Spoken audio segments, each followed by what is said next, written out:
Jeff, always good to see you. We were talking earlier about motivations and really our why, how you find it, how you live it. And I know you've got some thoughts on this. Would love to hear them and jump into some discussion around your why. Yeah, thanks, Carson.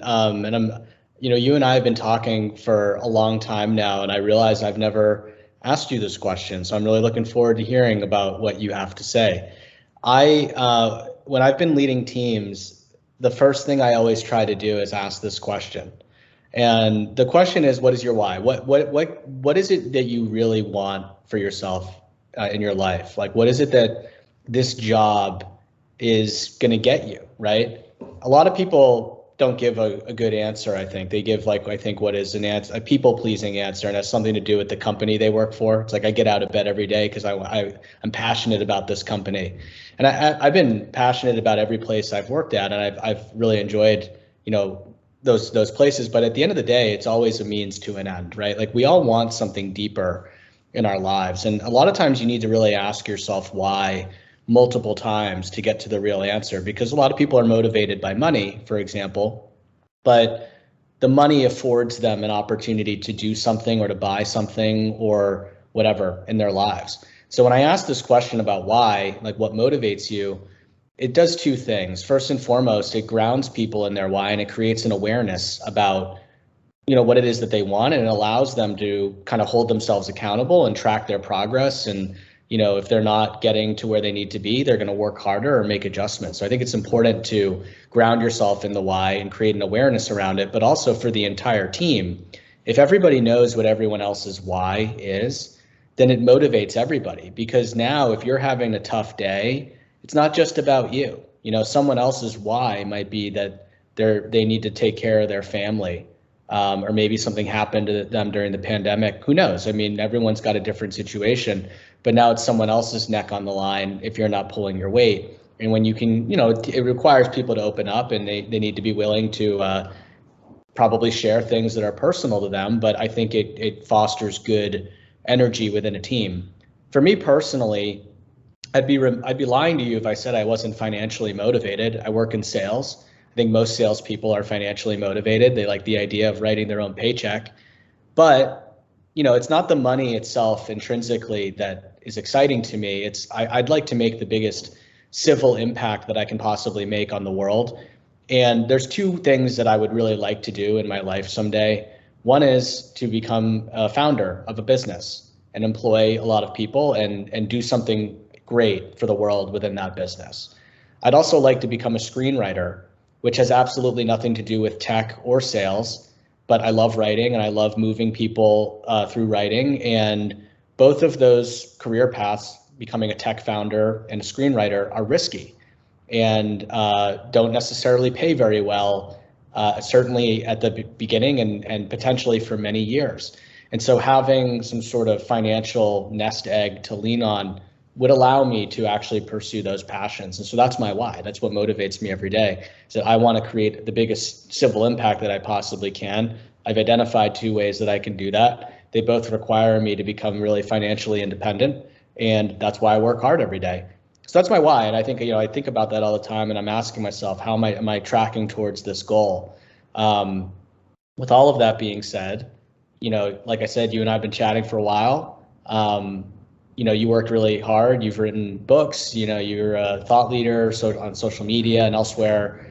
What is it that has you, being so active, and what is it that you're really working towards? What gets you out of bed every day?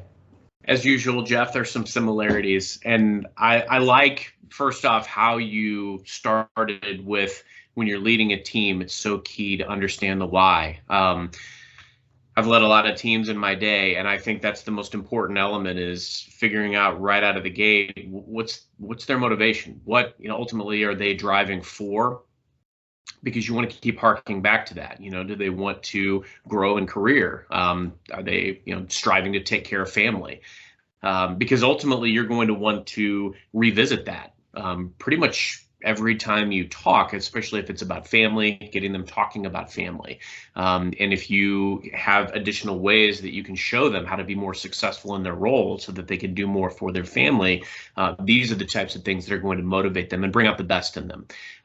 For me personally, I appreciate the question. I was an only child. So for a long time for me, it was about my parents' pride. That was it. That was enough for me going for, in the beginning, because I had a lot of people that I always felt like, they would certainly point out when this person went to a phenomenal college, or when this person went off to be a lawyer or a doctor. And I just wanted my parents to say, man, look at my kid. He's doing this. And so it got me so far, right? But it's all about sustainability as well, of being able to continue on with your why, and your why is going to transform.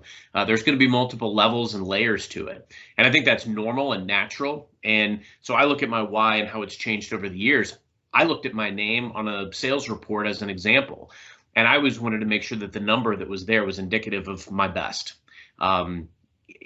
There's been times, historically, I have been successful from a sales results perspective, a sales leadership results perspective, but there's absolutely been times where the number wasn't what I wanted it to be. However, I always went down swinging, and I wanted it to be indicative of my effort and what I put forward. And that was super, super important for me. Now, when you understand each other's why, even if they don't work for you, let's say they work with you, when you understand how people get paid, what matters to them, you understand their motivations, you understand, the names of their kids. These types of things play into that relationship. And it goes back to something that we've illustrated through all of our conversations, is that sales is very much, career is very much, life is very much about relationships, people, how we interact, and then how we contribute. So for me, if you ask me today, which obviously you did, it's all about contribution. How can I best contribute to the sales ecosystem that's been so great to me, to the communities? I've been very fortunate, but at varying stages of the game, my why might have been a little bit different. It might have looked different, and my circumstances might have looked different. But because of hard work and because of staying true to what mattered to me, whether it was, I was working hard because of my parents' pride, or because I had a chip on my shoulder because something didn't go my way, there's been a variety of different things that have driven me throughout the years. Right now, it's very much about family. It's very much about using the fact that I'm in a spot that I've worked to be in for so long. I want to utilize that in order to help other people and find how I can add value for them. Whether it's coaching and mentoring, or even just doing things philanthropically, getting involved more in my church, doing things for the community, whatever it is. So always looking for those types of things. And I think you've got to live and breathe your why in everything that you do. And it's helpful because if you think about some of the choices that we're faced with, whether it's career choices or just a choice of how you're going to handle an individual decision, go back to what is your why? Am I living my principles? Am I being true to myself? Asking yourself these types of things will get you through just about anything. You're going to face some challenging decisions, discussions, but being true to yourself, if you do that, you live that, I truly believe that you'll come out ahead every time. So I think it's a great question. And I think, if you think about, I had about a decade ago, there was a gentleman that I looked up to, an influencer in the sales arena. And he said, he's like, Carson, think about, if you were to strip down, everything around, and money was no object, and you could have whatever you desired or wished, what would it be? And I love that you highlighted, things that were high risk that you're working toward. Mine would be very similar. I actually wrote a script about 20 years ago. Obviously, it didn't go anywhere. But thinking about, how could I have a business someday that would be able to make an impact, make a difference? Those types of things make me tick. So I'd encourage anybody to, if you haven't spent any time lately thinking about it, sit down and think about what's your why. Ask yourself some of these questions, and it may help you more clearly define what goals should be in front of you and how you go about achieving them.